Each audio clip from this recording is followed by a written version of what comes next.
ওরে কিডন্যাপ করার আগে তোর জানা উচিত ছিল ওর বাপকে। बहुत दिन इस लड़की को यहाँ पर रखा जाए ना, बहुत जल्द उसको बेच देता হবে। তার আগে তুই বিক্রি হয়ে যাবি।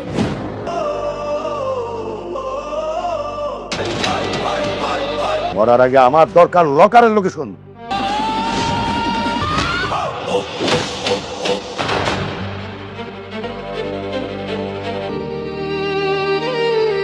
ডাক্তার শেহজাদকে একদম পরিপূর্ণ রেস্টে থাকতে বলছে, কিন্তু আমার ছেলে তো বীর পুরুষ। 6-7 মাসের যত ঘটনা সবকিছু গোপন রাখবো। এই আস্তে আস্তে ওকে ঠান্ডা মাথায় সবকিছু বুঝিয়ে বলবো, একটু বলো না। ঠিক আছে ম্যাডাম, আপনি যেভাবে বলবেন।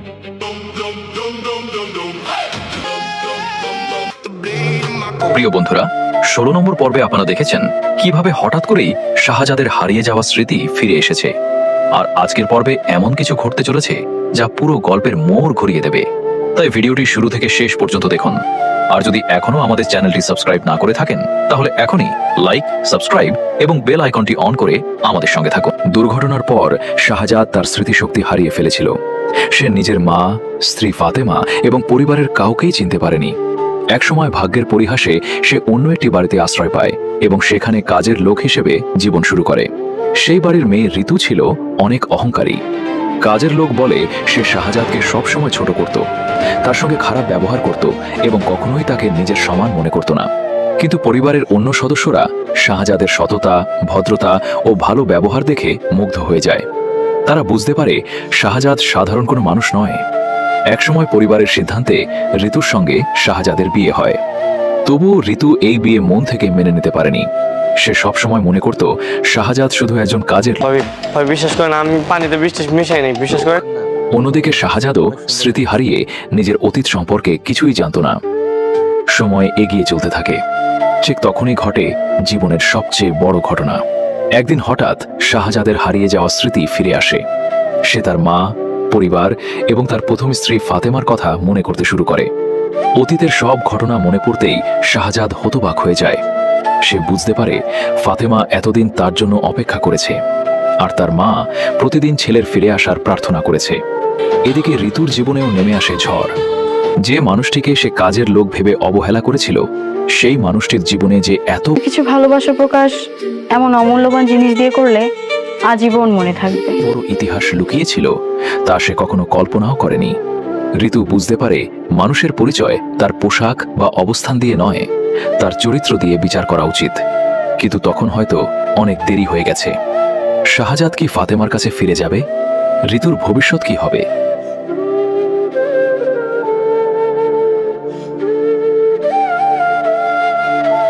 নিজের ভুলে আমার গোলামের কি হয়েছে? গোলাম, অপারেশন চলছে। আমাকে এখন নিয়ে চলেন, আমি যাব। কি বাচ্চার মুসলমানি পেয়েছেন? গোলাম, কোথায় চলে গিয়েছিলে? তুমি জানো আজ আমি কতটা অধীর আগ্রহ নিয়ে তোমার জন্য বসেছিলাম। দেখো আমি তোমার জন্য কি সুন্দর করে বউ সেজেছি। বাসায় আমাদের রুমটাও ফুল দিয়ে সাজিয়ে রেখেছি।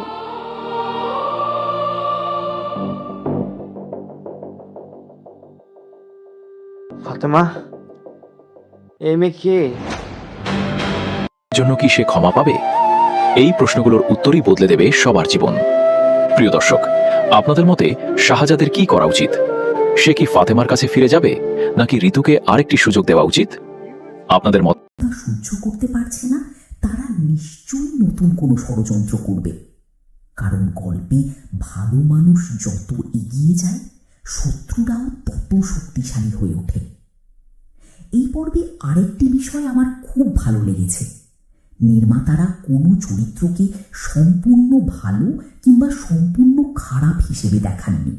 প্রত্যেক মানুষেরই আলাদা দুর্বলতা আছে, আলাদা কষ্ট আছে, আলাদা ভয় আছে, আর সেই কারণেই চরিত্রগুলো এত বাস্তব মনে হয়।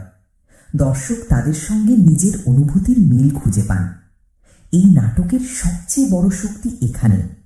এটি শুধু রহস্য দেখায় না, এটি মানুষের সম্পর্ক, বিশ্বাস, ভালোবাসা, আত্মত্যাগ আর পরিচয়ের সংকটকে একসঙ্গে তুলে ধরে। আগামী পর্বে কি হতে পারে? আমার ধারণা শাফিজ এমন একটি সত্য প্রকাশ করবে যা পুরো গল্পকে নতুন দিকে নিয়ে যাবে। শেহজাদের অতীত ধীরে ধীরে সামনে আসবে, গোলামের স্মৃতির আরো কিছু অংশ ফিরে আসবে, ঋতুর মনেও বড় পরিবর্তন দেখা যাবে। আর যেসব মানুষ এখনো গোলামকে ছোট করে দেখছে, তারা একসময় বুঝতে বাধ্য হবে যে মানুষের মূল্য তার পোশাক, পেশা কিংবা পরিচয় নয়, তার চরিত্র আর সাহসী। সবশেষে একটা কথাই বলতে চাই, এই নাটক শুধু রহস্যের জন্য জনপ্রিয় হয়নি। এটি জনপ্রিয় হয়েছে কারণ প্রতিটি চরিত্রের কষ্ট আমাদের নিজের কষ্টের মতো লাগে। তাদের হাসি আমাদের হাসায়, তাদের কান্না আমাদের নীরব করে দেয়। আর প্রতিটি পর্ব শেষ হওয়ার পর মনে হয় আর একটু যদি দেখতে পেতাম। এখন আপনার কাছে জানতে চাই, আপনার কি মনে হয় গোলাম সত্যি সবকিছু ভুলে গেছে, নাকি সে নিজের অতীতকে কোনো বড় কারণের জন্য লুকিয়ে রাখছে? আর সাফিজের ফিরে আসা কি সত্যি সব রহস্যের সমাধান করবে, নাকি নতুন আরো বড় ঝড়ের সূচনা করবে? আপনার মতামত অবশ্যই জানাবেন। প্রিয় দর্শক, কখনো কি এমন হয়েছে কোনো নাটকের একটি পর্ব শেষ হওয়ার পরও তার প্রতিটি দৃশ্য, প্রতিটি সংলাপ আর প্রতিটি চরিত্র আপনার মাথার ভেতর ঘুরতে থেকেছে? মনে হয়েছে গল্পটা এখানেই শেষ নয়, বরং আসল রহস্য এখনো পর্দার আড়ালে লুকিয়ে আছে। ঠিক এমন অনুভূতি তৈরি করেছে দুনিয়া টাকার গোলাম নাটকের নতুন পর্ব। যতই আমরা ভাবছিলাম সব প্রশ্নের উত্তর হয়তো সামনে চলে এসেছে, ঠিক তখনই গল্প আবার নতুন এক মোড় নিয়ে আমাদের সামনে দাঁড়িয়েছে। আজকের আলোচনায় আমরা শুধু ঘটনাগুলো বলবো না, আমরা খুঁজে দেখব প্রতিটি চরিত্রের মনের ভেতরে কি চলছে, কেন তারা এমন সিদ্ধান্ত নিচ্ছে, আর ভবিষ্যতে কোন সিদ্ধান্ত পুরো গল্পটাকে উল্টে দিতে পারে। সবচেয়ে আগে কথা বলতে হয় গোলামকে নিয়ে। এই মানুষটাকে যতবার দেখি ততবারই মনে হয় সে যেন নিজের সাথেই যুদ্ধ করছে। বাইরে থেকে সে সাধারণ একজন মানুষ, কিন্তু ভিতরে কোথাও যেন এমন একজন লুকিয়ে আছে যে নিজের অতীতকে ভুলে গিয়েও বারবার সেই অতীতের কাছে ফিরে যাচ্ছে। সে যতই বলুক সে গোলাম, তার প্রতিটি আচরণ যেন অন্য একটি পরিচয়ের দিকে ইঙ্গিত করে। এই পর্বে সবচেয়ে বড় প্রশ্ন তৈরি হয়েছে একটি বিষয়কে ঘিরে। গোলাম কি সত্যিই কিছু মনে করতে পারছে না, নাকি সে ইচ্ছে করেই সবকিছু লুকিয়ে রাখছে? কারণ যখনই কঠিন কোনো পরিস্থিতি আসে, তখন তার ভেতর থেকে এমন কিছু দক্ষতা বেরিয়ে আসে যা একজন সাধারণ মানুষের পক্ষে সম্ভব নয়।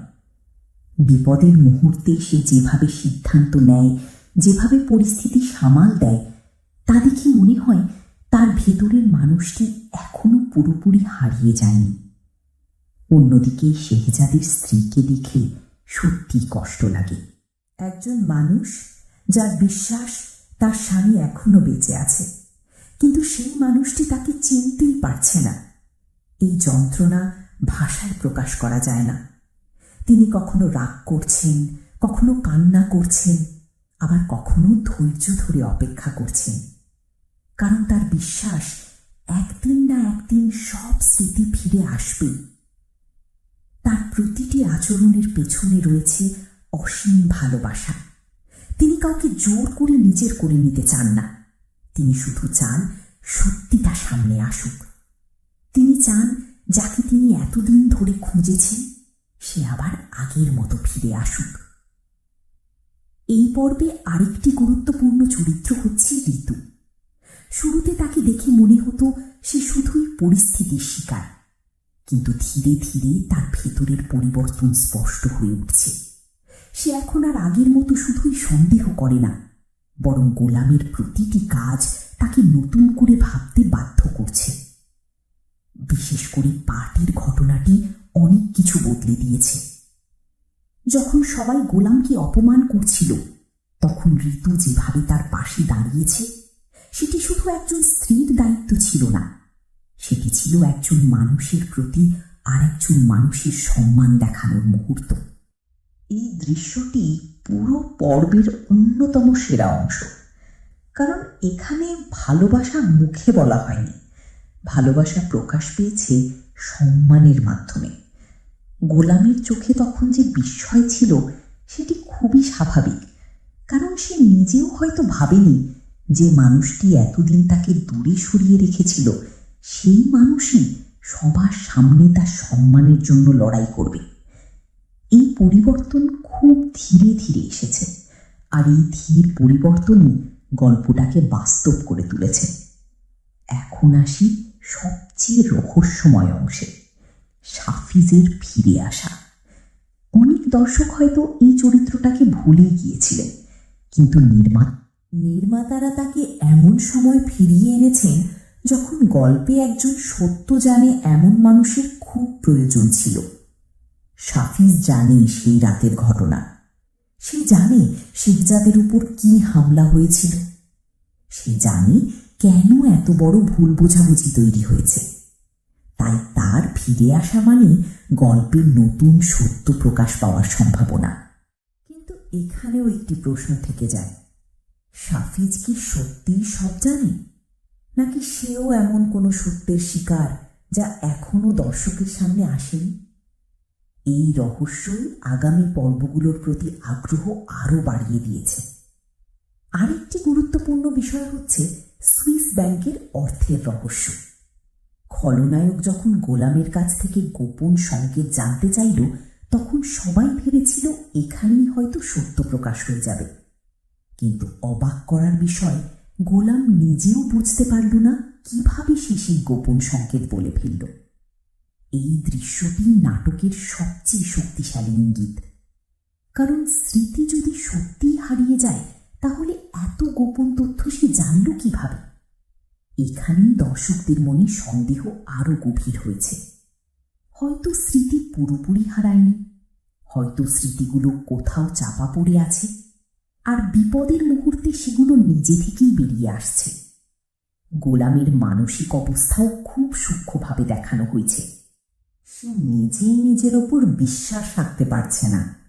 সে জানে না কেন তার সঙ্গে এসব ঘটছে, কেন সবাই তাকে অন্য একজন মানুষ মনে করছে, কেন কিছু কিছু ঘটনা সে না চাইলেও ঠিকঠাক করে ফেলছে।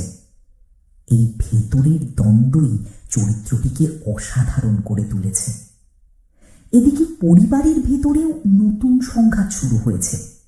একদল মানুষ এখনো গোলামকে কাজের লোক হিসেবেই দেখে, অন্যদিকে আরেক দল মানুষ তার সাহস আর সততার জন্য তাকে সম্মান দিতে শুরু করেছে।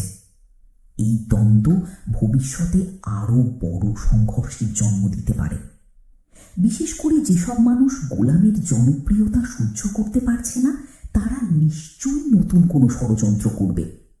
কারণ গল্পে ভালো মানুষ যত এগিয়ে যায়, শত্রুরাও তত শক্তিশালী হয়ে ওঠে।